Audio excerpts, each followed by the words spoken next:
고난에 동참하는 여러분들, 또 하나님 전에 나와서 예배드리는 여러분들 주의 이름으로 환영합니다. 우리 옆에 분들과 한번 함께 인사하겠습니다. 주님처럼 사명 감당합시다. 네. 제가 좀 감기 기운이 있어가지고 조금 목소리가 안 좋더라도 이해를 해주시기 바랍니다. 오늘 본문에는 세례 요한에 대한 말씀이 아주 자세하게 나와 있습니다. 세례 요한은 우리가 다 잘 아는 대로 예수님의 길을 예비한 선구자로서 그에게 맡겨진 사명을 잘 감당했던 사람입니다. 그 세례 요한에 대하여 예수님께서는 몇 가지 말씀을 하시고 계십니다. 24절로 26절까지에 보면 한번 우리 함께 읽어보겠습니다. 24절로 26절 시작. 요한이 보낸 자가 떠난 후에 예수께서 무리에게 요한에 대하여 말씀하시되 너희가 무엇을 보려고 광야에 나갔더냐? 바람에 흔들리는 갈대냐? 그러면 너희가 무엇을 보려고 나갔더냐? 부드러운 옷 입은 사람이냐? 보라, 화려하게 옷을 입고 사치하게 지내는 자는 왕궁에 있느니라. 그러면 너희가 무엇을 보려고 나갔더냐? 선지자냐? 옳다. 내가 너희에게 이르노니 선지자보다 훌륭한 자니라. 아멘. 우리 예수님께서는 너희가 무엇을 보려고 광야에 나갔더냐? 바람에 흔들리는 갈대냐? 사치하고 화려한 옷을 입은 사람이냐? 아니면 선지자냐? 이렇게 말씀하십니다. 왜 우리 주님께서는 이런 질문을 하셨을까요? 너희가 바라보고 나아갔던 세례 요한, 그 세례 요한은 바람에 흔들리는 갈대처럼 살지 않았다는 것입니다.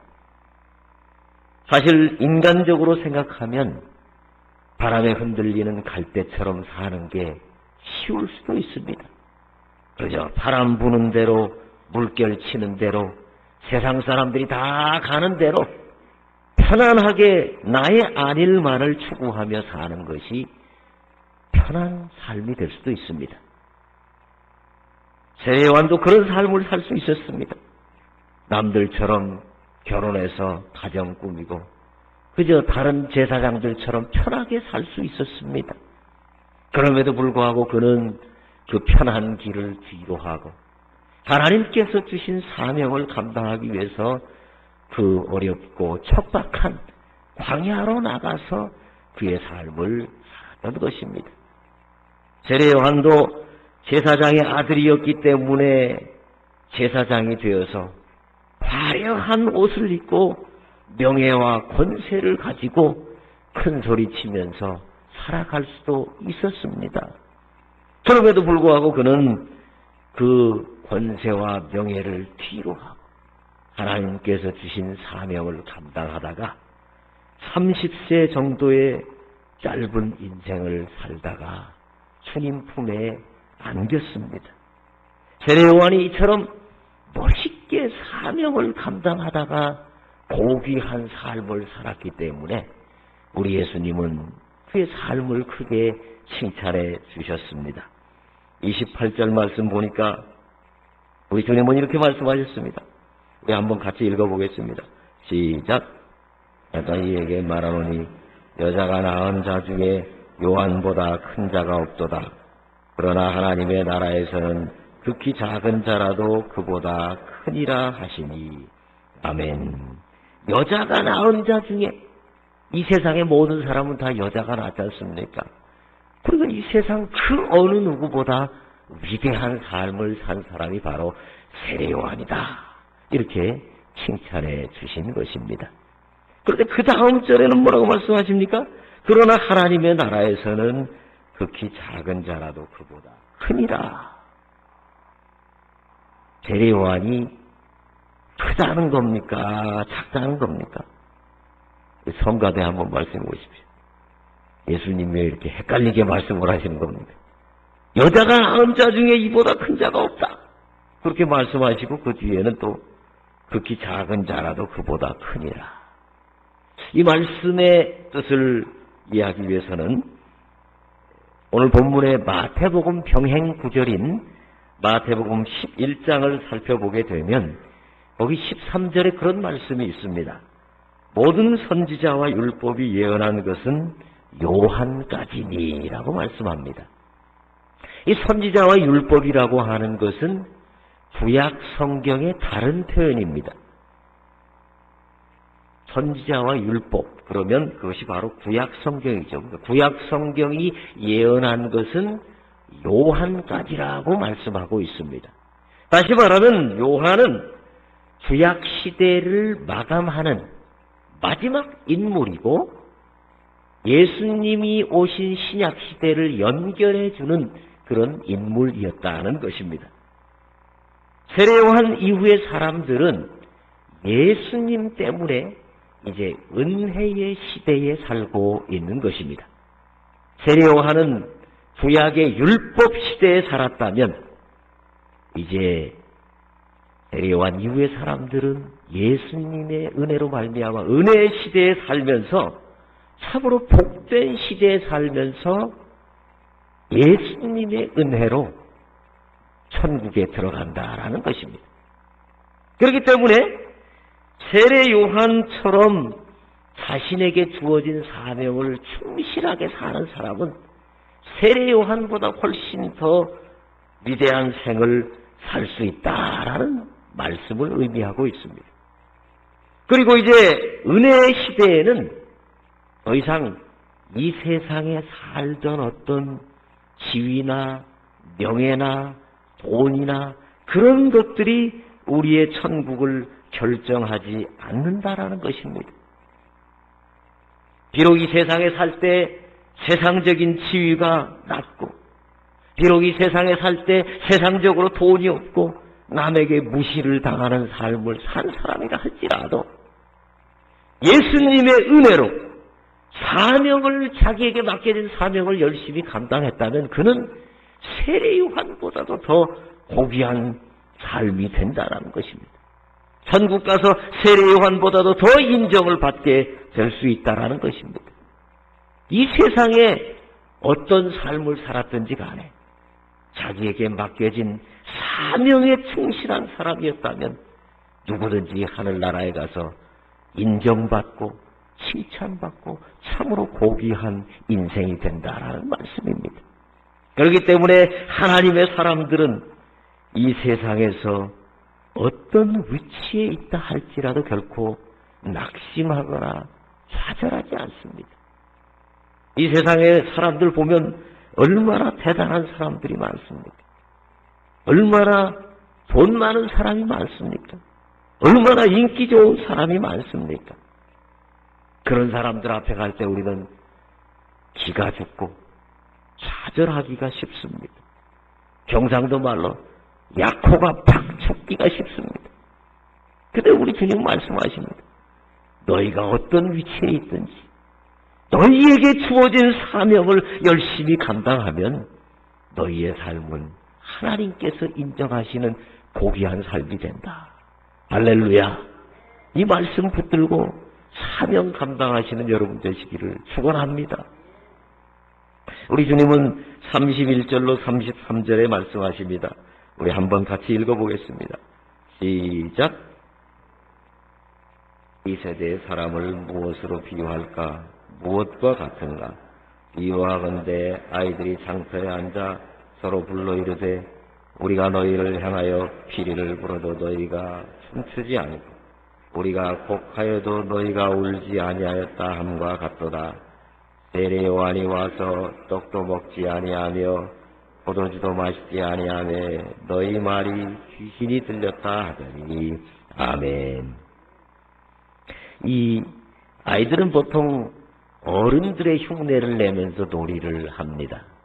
어린아이들 보면 뭐 소꿉장난을 하면서 너는 아빠 해라, 나는 엄마 할게, 너는 아기 해라, 뭐 이런 놀이들 하지 않습니까? 옛날 이스라엘에서도 아이들이 시장에 모여서 놀이를 할 때 무슨 노래 부르기 놀이, 뭐 장례식 놀이 이런 놀이들을 했었습니다. 또 어떤 아이가 나와서 피리를 불면 다른 아이들은 춤을 추면서 흥겹게 노는 것이 일반적인 일입니다. 그런데 어떻게 된 것이 아이가 피리를 불어도 아무런 반응이 없는 시대. 그것이 바로 세례 요한의 시대라는 말씀입니다. 또 어떤 아이가 곡을 하면서 슬피 우는데도 쟤 왜 저래? 왜 우는 거야? 그리고 아무런 반응을 하지 않는 시대가 바로 그 시대였다라는 것입니다. 그리고 세례 요한에 대한 반응은 단순히 무관심 정도가 아니라 그를 오히려 비난하고 그를 오히려 욕하는 그런 반응을 보였다라는 것입니다. 어떻게 비난했습니까? 그는 먹지도 않고 마시지도 않는 거 보니까 귀신이 들렸다. 이렇게 비난을 했다라는 것입니다. 또 예수님에 대해서는 34절에 보니까 인자는 와서 먹고 마시며 너희 말이 보라 먹기를 탐하고 포도주를 즐기는 사람이요 세리와 죄인의 친구로다 하니. 예수 맨날 먹기만 좋아하고 죄인들하고만 놀고 쾌락주의자야. 죄인의 괴수야. 이러면서 비난을 했다라는 것입니다.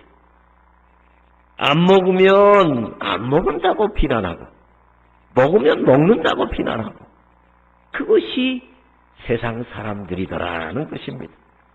그래서 사명자는 사람들의 비난이나 평가에 너무 일희일비하면 안 된다는 것입니다. 사명을 따라가다 보면 때로 비난을 받을 때도 있고 욕을 얻어먹을 때도 있습니다. 그것 때문에 너무 낙심해서 사명을 게을리하면 결국 사명을 감당할 수 없다라는 것입니다. 우리가 인생을 살아가면서 좀 자유로워질 필요가 있습니다. 사람들의 평가에 너무 얽매이다 보면 참으로 불행한 삶을 살아가게 되는 것입니다. 좀 표현이 좀 거칩니다마는 흔히 그런 말 합니다. 똥개는 짖어도 기차는 간다. 그런 말이죠. 상당히 일리가 있는 말 같아요. 기차가 달리다 보면 똥개가 짖잖아요. 그 짖을 때마다 기차가 멈춰서 가지고 왜 짖냐? 좀 조용히 해라. 안 짖으면 좋겠다. 그러면 기차가 가겠어요? 못 가겠어요? 못 갑니다. 똥개는 짖어도 기차는 사명을 향해서 목표를 향해서 달려가야 됩니다. 그래야 기차는 목표에 도달하는 것입니다. 우리 사명을 맡은 사람들은 세상이 무엇이라고 하든지 간에 하나님께서 주신 사명을 향해서 열심히 달려가야 됩니다. 우리 옆에 분들과 한번 손잡고 얘기해 보십시오. 똥개가 짖어도 기차는 달립시다. 아멘. 네. 오늘 본문 19절과 20절 말씀에 보면 이런 말씀이 있습니다. 우리 한번 같이 읽어보겠습니다. 시작. 요한이 그 제자 중 둘을 불러 주께 보내어 이르되 오실 그이가 당신이오니까 우리가 다른 이를 기다리오리이까 하라 하매. 아멘. 오늘 이 19절 20절 말씀에 보면 우리가 참 이해가 잘 안 되는 말씀이 나옵니다. 세례 요한은 예수님을 가장 잘 아는 분이고 그래서 백성들에게 예수님을 소개한 분입니다. 그런데 그 세례 요한이 감옥에 앉아서 제자 둘을 보내면서 무엇이라고 물어보라고 했습니까? 오실 메시아가 당신입니까? 아니면 우리가 다른 메시아를 기다릴까요? 메시아가 이미 오셔서 활동을 하고 계시는데 그리고 그 메시아를 세례 요한이 소개를 했는데 세례 요한은 지금 마음에 의심이 드는 겁니다. 그러면서 우리가 다른 메시아를 기다릴까요? 그렇게 물어보는 겁니다. 거기에 대해서 예수님은 무엇이라고 대답을 하십니까? 22절과 23절 우리 함께 읽어보겠습니다. 시작. 예수께서 대답하여 이르시되 너희가 가서 보고 들은 것을 요한에게 알리되 맹인이 보며 못 걷는 사람이 걸으며 나병 환자가 깨끗함을 받으며 귀먹은 사람이 들으며 죽은 자가 살아나며 가난한 자에게 복음이 전파된다 하라. 누구든지 나로 말미암아 실족하지 아니하는 자는 복이 있도다 하시니라. 아멘. 예수님은 세례요한의 제자들에게 너희들이 가서 본 것을 그대로 전하라. 나병 환자가 병이 낫고 맹인이 눈을 뜨고 귀머거리가 다시 듣게 되고 죽은 자가 다시 살아나는 이 놀라운 기적의 현장을 그에게 전하라. 그리고 말씀하시기를 나로 말미암아 실족하지 않는 자는 복이 있도다. 왜 이 말씀을 하셨을까요? 나로 말미암아 실족하지 않는 자는 복이 있도다. 사실 예수님 당시에 많은 유대인들은 주로 정치적인 메시아관을 가지고 있었습니다. 메시아가 오셔서 우리나라를 구원해 주실 것이다.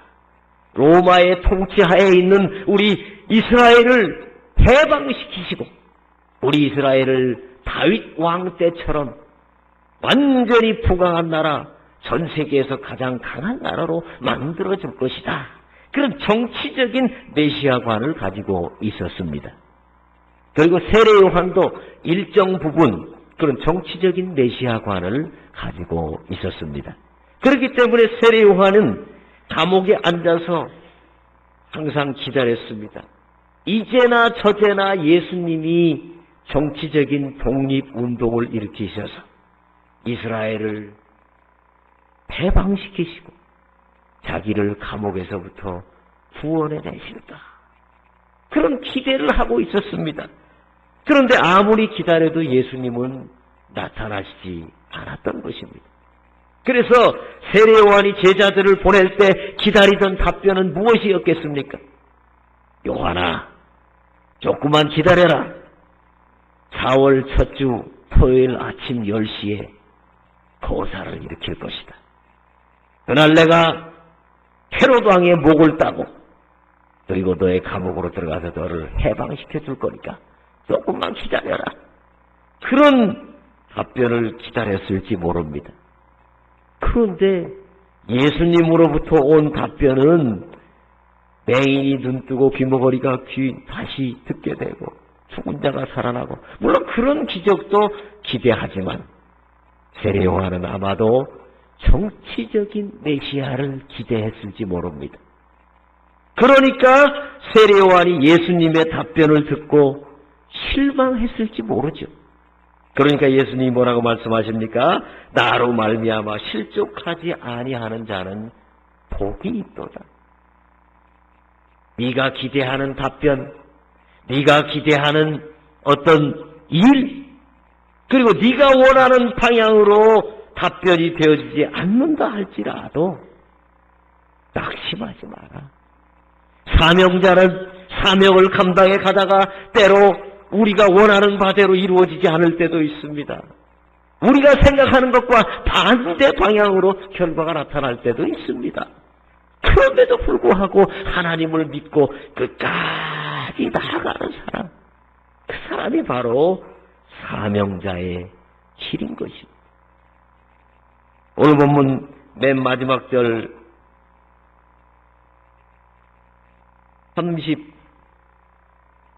35절 말씀 우리 한번 읽어보겠습니다. 35절 말씀 시작. 지혜는 자기의 모든 자녀로 인하여 옳다함을 얻느니라. 아멘.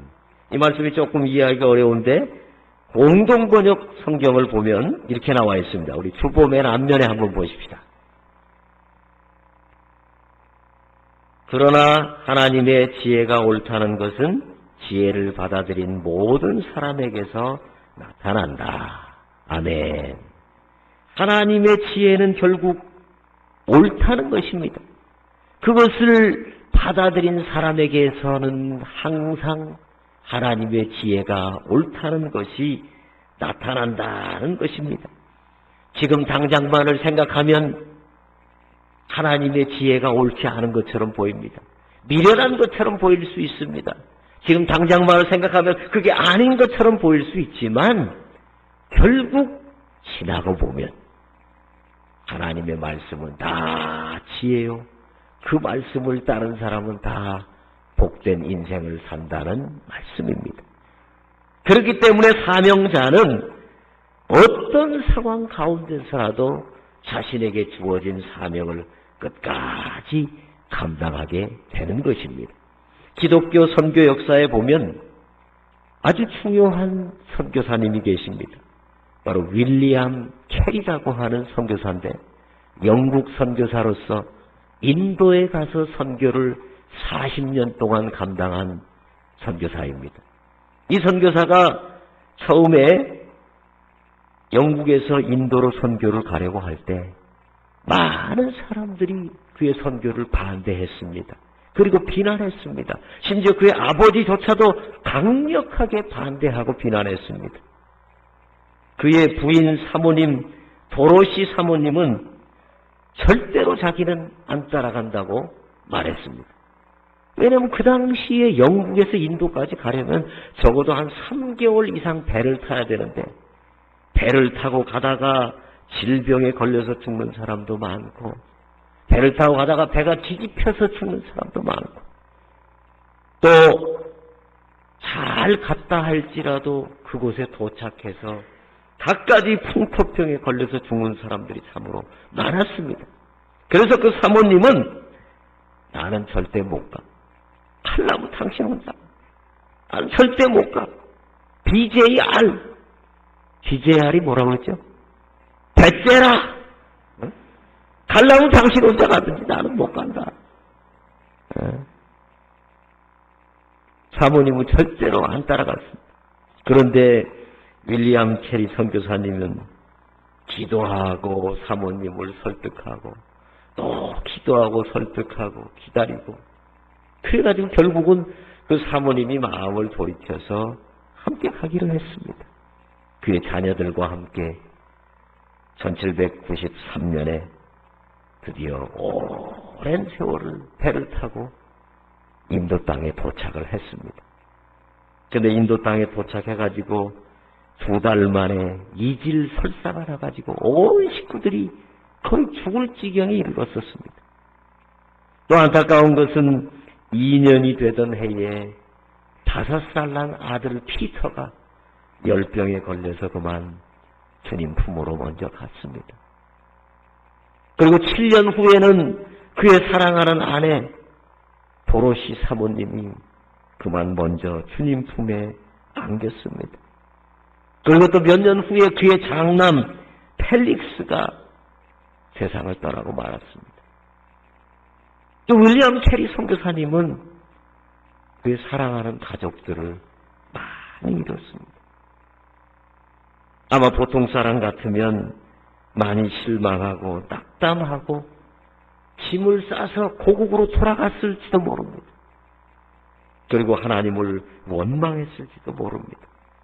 그런데 이 윌리엄 캐리 선교사님은 그런 상황 가운데서도 그에게 주어진 사명을 포기하지 않았습니다. 끝까지 그 사명을 감당하다가 73세를 일기로 주님 품에 안겼는데 그가 인도에서 사역하는 동안 그의 동역자들과 함께 44개의 언어로 성경을 번역했습니다. 또 수천 명의 인도 영혼들을 구원하고 인도를 복음화하는 데 중요한 기틀을 놓았던 것입니다. 사명자의 가는 길, 그것은 절대 낙심과 포기를 하지 않는 길입니다. 오늘 본문 말씀이 우리에게 주시는 교훈이 무엇입니까?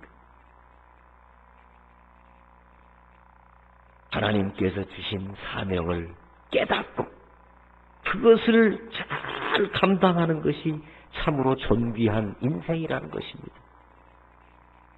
이 세상에서 비록 높은 자리, 많은 돈을 갖지 못한다 할지라도 사명을 깨닫고 사명을 위해서 사는 사람, 그것이 존귀한 인생이라는 것입니다. 이 세상에 우리가 돌 하나를 던져도 그냥 던지지 않습니다. 다 이유가 있고 뜻이 있기 때문에 던집니다. 하나님께서 우리를 이 세상에 보내실 때 그냥 보내신 것이 아닙니다. 우리 각자 한 명 한 명에게 놀라운 사명을 주셔서 보냈습니다. 그 사명을 잘 감당할 때 그것이 바로 복된 인생이고 그것이 존귀한 인생이라는 것입니다. 우리는 흔히 빌딩 몇 채 가지고 거기서 임대료 받아가지고 탱자 노는 사람 좋겠다. 사우나나 댕기고 골프나 댕기고 그렇게 생각할 수 있습니다. 아니요. 노는 게 복 있는 것이 아니고 하나님께서 주신 사명을 감당하는 것이 복 있는 인생인 줄 믿습니다. 우리 자라나는 우리 자녀들에게 이 사명을 일깨워줘야 됩니다. 하나님께서 하나밖에 없는 너를 통해서 이루시고자 하는 사명이 있다. 이것을 일깨워준다면 그들은 정말 존귀한 인생을 살 것입니다. 비록 공부를 좀 잘하거나 못하거나 인기가 있거나 없거나 사명을 깨닫고 사명을 위해 사는 인생, 그것이 바로 복된 인생입니다. 그리고 사명자로 살 때에 우리에게 어려움이 있을 수 있습니다. 우리가 열심히 피리를 불어도 아무도 응답하지 않고 우리가 열심히 공부를 해도 아무도 동조하지 않을 수 있습니다. 오히려 뒤에서 비난하고 욕할 때도 있습니다. 그러나 사명자는 달려가는 겁니다. 누가 뭐라고 해도 달려갑니다. 어떤 상황이든 달려갑니다. 하나님의 지혜를 믿고 하나님의 말씀을 믿고 끝까지 달려가는 인생, 반드시 승리하게 되는 줄로 믿습니다. 그 액션 영화 같은 데 보면요, 주인공은 절대 안 죽어요. 다른 사람은 주먹 한 대만 맞아도 픽픽 쓰러지는데 주인공은 뭐 총을 맞아도 다시 막 감싸고 다시 일어나는 거예요. 왜? 주인공은 영화 끝날 때까지 살아있어야 되는 사명이 있습니다. 하나님께서 우리에게 이런 놀라운 사명을 주신 줄 믿습니다. 이 사명 어떤 상황 가운데든지 끝까지 감당해서 세례요한과 같은 위대한 인생 살고 칭찬 듣는 여러분 되시기를 주의 이름으로 축원합니다. 기도하겠습니다. 하나님 아버지, 참으로 감사합니다. 저희들이 부족하고 연약하지만 우리를 통해서 이루시고자 하는 놀라운 사명을 하나님께서 주신 줄로 믿습니다. 이 사명 끝까지 감당하여 칭찬 듣는 우리 모두 되게 하여 주옵소서. 예수님 이름으로 기도하옵나이다. 아멘.